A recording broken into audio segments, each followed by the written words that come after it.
The offseason is officially over. Pitchers and catchers have reported to Clearwater. The Phillies are back. The Eagles Super Bowl run has completed, and it is baseball season now. The boys are down there. The truck is down there, and we start playing official baseball games on February 22nd. So Saturday, the end of this week, you're going to see Phillies Tigers just to kick off spring training for our Phillies. Today on the pod to start 2025, we're going to talk about contract year guys, breakout guys to highlight and think about through training camp, the impact of some of these offseason moves. There have not been a lot of them. Roles and jobs that are up for grabs here going into the season. The leadoff spot and the lineup seems to be a hot topic on socials right now. We'll talk about the lineup. And of course, again, we have specifics we're going to dive into with minor leaguers and new guys on the team and all that fun stuff. If you're new here, this is the Cherry Pinstripes podcast. We talk Phils all season long. And this year 1 last year was a ton of fun. It was our pilot season, but this year we're ramping things up a bit. We're going to be covering every single series of the regular season. So we're still going to be doing the weekly pod through spring training, through leading up to the actual season. But then once the season starts, you're going to get a recap for every single series. We're going to go live stream 1 or 2 games every month. We'll be live streaming all the playoff games once we get there, of course, and we're going to have lots of fun content mixed in between throughout the season. So subscribe if you are new. Follow us on all social media platforms, Instagram, Twitter. We're on Spotify. Check us out. So let's get into these Phillies now. The first thing I want to talk about, guys coming into contract years, potential breakout players for 2025. Your big contract year players. Ranger Suarez going into the last year of his arbitration. JT Realmuto is in the final year of his deal, and Kyle Schwarber is in the final year of that 4-year contract that he signed. And we said this going into this offseason. The Phillies are most likely going to be spending a lot of money next offseason. This is why I in particular was just not particularly upset with Dombrowski and the guys for not spending a ton of money this winter. A lot of the money falls off next winter, and they lined it up perfect because really, if you take a step back and look at it, this offseason was just not. It wasn't that big of an offseason. Outside of Juan Soto, who we were never going to get, it was a mediocre offseason. The dice didn't roll the right way for the Phillies. It is what it is. I'm going to get you excited for this season because there are things to be excited about. This team, bare bones, is going to be really, really good. Some breakout guys that we can look into. Of course, we acquired Jesus Luzardo. We're going to dive into him a little bit later. Some of these minor league guys we've been tracking over the last year, you could see at some point this season. My big breakout player for this season, though, is Bryson Stott. He's going into his first year of official arbitration. We know he's a Gold Glove caliber second baseman. He's finished second for the award 2 years in a row now. But one thing that really piqued my interest, and I'm not one that gets into the excuses thing, and he said himself, not trying to make any excuses, just being real with you, was dealing with a little bit of an elbow injury last year. It happened during a Marlins series early in the year. Some nerve issues there all season. Of course, Phillies fans, they do a deep dive. May 11th, Bryson Stott gets hit on the elbow in the 9th inning of an 8-1 game. There is a very noticeable fall off in all of his production from that day moving forward. So it seems as though Bryson Stott didn't just pull this excuse out of his rear end. He was dealing with a little bit of an injury last year that nobody ever talked about. So maybe Bryson Stott, who's been a really good piece for this team, he's going to be a middle to bottom of the order guy. Maybe he can have an impact breakout season. He's got 3 years of arbitration left. He's a Vegas boy. He wants to win with his guy, Bryce Harper. This is the year Bryson Stott, healthy going in. He's going to break out and have a good offensive season to match the glove. Now let's get into Jesus Luzardo, who I'm really excited about. This is the more I think about this move, the more excited I get because it helps his team in so many different areas. This is a guy who back in 2019, coming up with Oakland, him and Sean Manaea were viewed as guys who could be top end of the rotation dudes. We've seen Sean Manaea kind of turn the page last year. He looks really good. Luzardo's already gone through good stretches. All right, he's got a career 4.29 ERA over 512 innings, but there was a 2-year stretch there, 2022-2023 with the Marlins. He pitched 279 innings to a 3.4 ERA with 328 strikeouts. The stuff's always been there. He was projected to be a highly touted guy. He's got 2 years of arbitration left. This does 2 things for this team.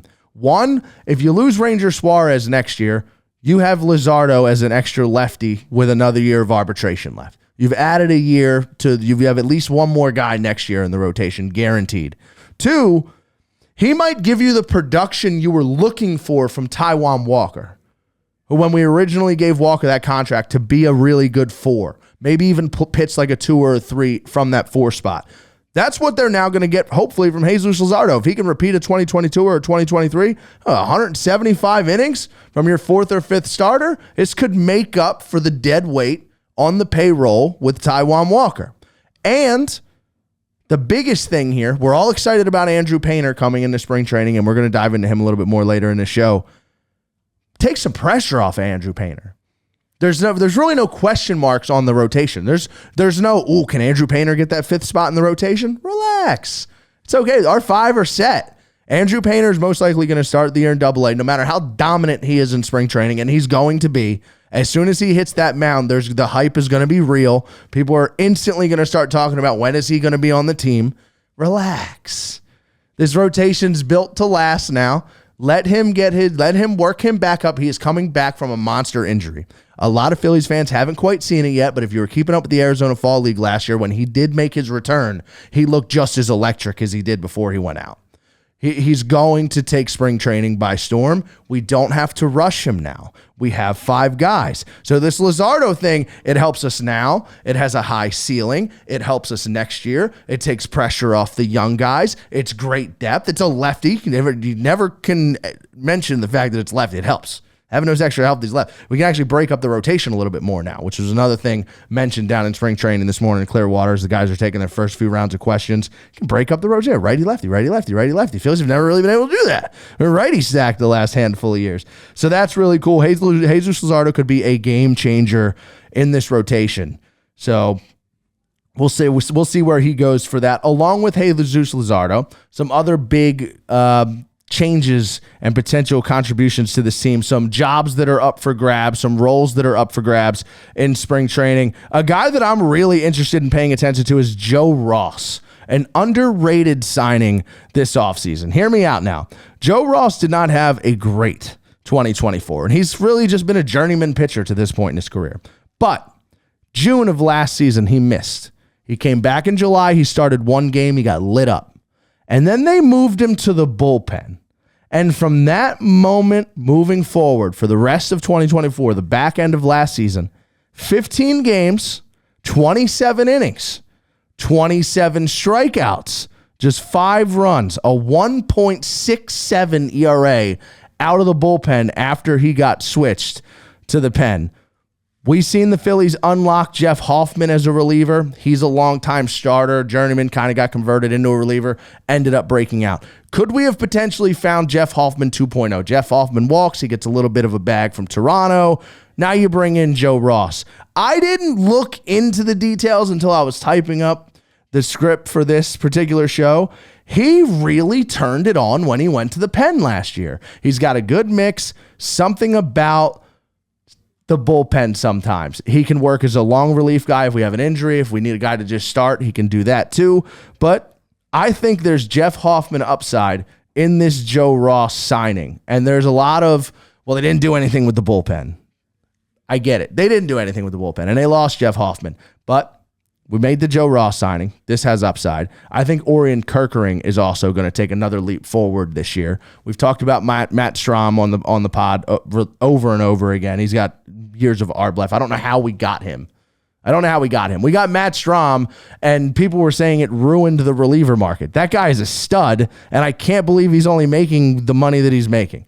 Joe Ross, keep an eye on Joe Ross. The other things we need to keep an eye on as Phillies fans in spring training, outfield starters, how center field, left field, and that last bench spot going to play out. We have Johan Rojas. We have Brandon Marsh. They brought in Max Kepler, and they're talking about JT Realmuto playing some left field this year. Maybe save the legs in the final year of his contract. So that gives them some options out there as well. Probably not going to love the offense from JT Realmuto in left field. You know, getting that 750 OPS behind the plate is great. But maybe out in left field, the offense isn't what it is. But if it saves his legs, maybe gives Rafael Marchand an opportunity behind the plate. There's another role you can look forward to, the backup catcher role. Marchand, Stubbs, which do you prefer? Marchand, in my opinion, has looked good in his short MLB stints that he's gotten. Stubbs, kind of the vibes guy in the locker room. You're not going to carry 3 catchers unless you send Real Muto out and left full time. So that's going to be a job that's up for grabs. And then, of course, we mentioned that last spot on the bench. Cody Clemens, Weston Wilson. It'll depend on what the starting lineup's looking like going into the season, most likely. Do they need a lefty? Do they need a righty? Do one of them guys get traded? I don't know. But my biggest thing is the left field, center field thing. This has been an issue for the Phillies for 2-3 years now. They want Rojas to just take the job. He's an incredible defender, but the bat's just not quite there. Marsh goes through his stretches. Great defender in left field. Good defender in center field. But if we could just lock him in left field, it would be great. But, he's more of a platoon hitter. It's been a circus. The fan base wanted Brent Rooker. A lot of the fans wanted us to overpay for Luis Robert. I'm happy we held on to the minor league pieces that we did, but we do need someone to step up out there. Whether it's center field or left field, someone's got to lock that job down and go for a run this season. It'll be huge for this team. The other big spot for this team, what's the lineup going to look like? Kyle Schwarber has been one of the best leadoff hitters in the history of Major League Baseball since he got put up in that leadoff spot. 414 games as a leadoff. He has an .846 slugging percentage with 122 home runs, whereas just 85 games in other slots, only 21 home runs. He is an incredible leadoff bat. He doesn't just hit the homers. I get this conversation. It's tough. You want those home runs and the power numbers in the middle of the lineup, but he's also one of the most disciplined hitters in the league. He's constantly getting on base. He puts that guy, sets the table for you. He also, with the DH now, the full-time DH, he pretty much acts as a cleanup for the bottom of the order from that one spot as well. Trey Turner, another guy we've mentioned before, he doesn't like being moved around. He's said that publicly last year in spring training. I don't care where I hit, but once you put me somewhere, please just keep me there. So you're probably going to go into the season with a plan, not much wiggle room from there. But I'm going to let's put a lineup together. My ideal Phillies lineup if Kyle Schwarber's not batting in the leadoff spot. So, of course, I'm leading off Trey Turner. My 2-hole is Bryce Harper.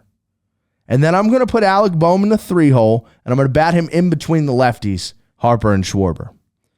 Now we got Schwarber in the 4-hole. We're going to go Nick Castellanos 5, Bryson Stott 6, JT Realmuto 7, Max Kepler 8, Brandon Marsh 9. Obviously, with a lefty on the mound, you're going to see either Rojas out in center, or maybe we get weird. We put Realmuto in left, give Kepler a day off. But that's my ideal lineup. Turner, Harper, Bohm, Schwarber, Castellanos, Stott, Realmuto, Kepler, and Marsh. This Phillies team is going to score a lot of runs no matter how they do it. But the Schwarber thing really does. It throws you for a loop because he's not your typical leadoff hitter. But you also can't deny the walks. What is his plate approach going to look like as a 4-hole? Is he okay with taking a walk when they're second and third? Does he have that same patience with second and third versus being the leadoff batter in an inning? I don't know how that would look or pan out over a 500-600 at-bat sample size because we've never seen him outside of the leadoff spot in a stretch that large. But it seems like the Phillies are at least open to potentially taking him out of the leadoff spot. You might see 4-hole Kyle Schwarber at some point this season for the Philadelphia Phillies. What does that mean? Where do they go? Now, our spring training highlights. Do not miss this. Do not miss these players. Make sure you are paying super close attention to these guys, these following names. One, of course, Andrew Painter, the Phillies' top prospect, top pitching prospect in all of baseball. Before he had the injury, he was lights out, 109 minor league innings, 1.48 ERA. He's striking out 40% of the batters he faces, only walking 5% of the batters he faces. And after returning from the injury in the Arizona Fall League, 15 2/3 innings, 18 strikeouts, 2.3 ERA. He just gave up the 1 home run, 0.89 whip. Unbelievable. And then the 2 bats that you want to pay attention to, Aiden Miller and Justin Crawford. Of course, Justin Crawford started ripping through the minor leagues second half of last season. Aiden Miller made some comments here at the start of spring training. His goal is, I want to get the Philly as fast as I can. I want to be there and stick there. He has played a lot of shortstop, but this is someone who has also already played third base and left field in the minor leagues.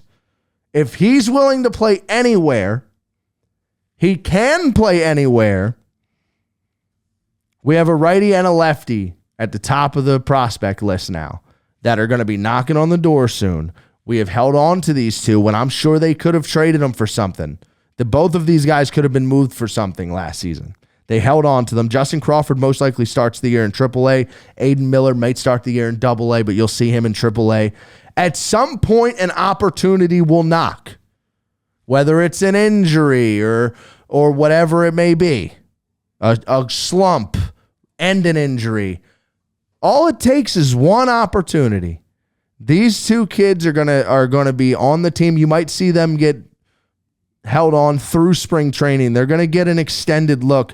Make sure you're paying attention. I noted Joe Ross. I'm very interested to see what Joe Ross looks like, because if he can step in and be Jeff Hoffman, that's massive for the Phillies. If he can step in and do a Jeff Hoffman.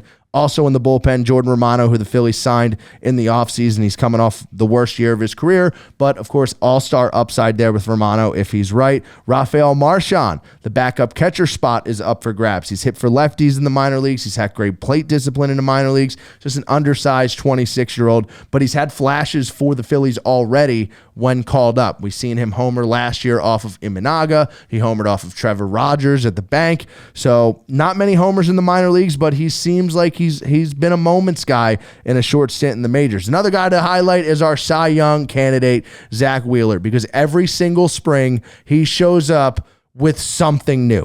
Last year he was throwing a splitter out of nowhere. Great. Looked good, and we've seen him throwing it for Ks in the NLDS against the Mets. So if Zach Wheeler comes into camp with a new pitch or a new look, he's not just playing around. You might see it in the season. Keep your eye on Zach Wheeler. The pitching staff is always adding to their arsenal, adding to their games, making themselves better, and this is going to be possibly the best rotation in all of baseball. It'll be right up there with the Dodgers and the Mariners and the healthy Braves, of course. But Zach Wheeler is the guy that's going to be leading the pack and potentially winning a Cy Young this season. So those are your guys to pay attention to. Those are your jobs on the Phillies that are going to be up for grabs this spring. Like I said, the 22nd, this Saturday, Phillies are going to play their first game of the season against the Tigers. We obviously don't have lineups or rosters or any of that jazz. You're going to see the bottom of the list is going to be starting in these first handful of games, but that's what I am most excited for. Get these young kids out there. We'll get deeper into the minor leagues as we get closer to the season. We cover all of it here, top to bottom, on Cherry Pinstripes. That's it for today, episode 1. We're going to wrap it up right there. This is going to be a fun season. I know it was a slow off season. It was a very deflating end to the playoffs last year. The Mets got us, and, it never really felt like we were in it. They jumped on us right away in that playoff series, and they were just hot, man. They were hot. But I'll tell you this about this Phillies team. They have won more games every season each of the last 4 years. I know it feels like they're going backwards because the end result hasn't been what we wanted, but in terms of playing 162 and getting yourself in the race, this is going to be a good team. This is going to be one of the best rotations in baseball. They're going to score their runs. We got some streaky hitters in the lineup, but they're going to score enough runs to win 90 games with this rotation. They're going to be looking to add. They got young guys coming later. I know what the Dodgers are doing can make it a little bit tough. I know this division's going to be nasty. It's going to be a dogfight with these Braves and these Mets, and the Nationals are going to be better than last year too. But it's going to be fun. The Phillies have a good baseball team. They have an owner who's spending a ton of money. They got guys coming, and this is going to be a fun season. I'm excited to keep up with the team all spring training, keep you guys up to date on our Philadelphia Phillies. Make sure you're subscribed here on YouTube, following on Spotify, and check us out on socials. We see you guys in the next one. I'm out.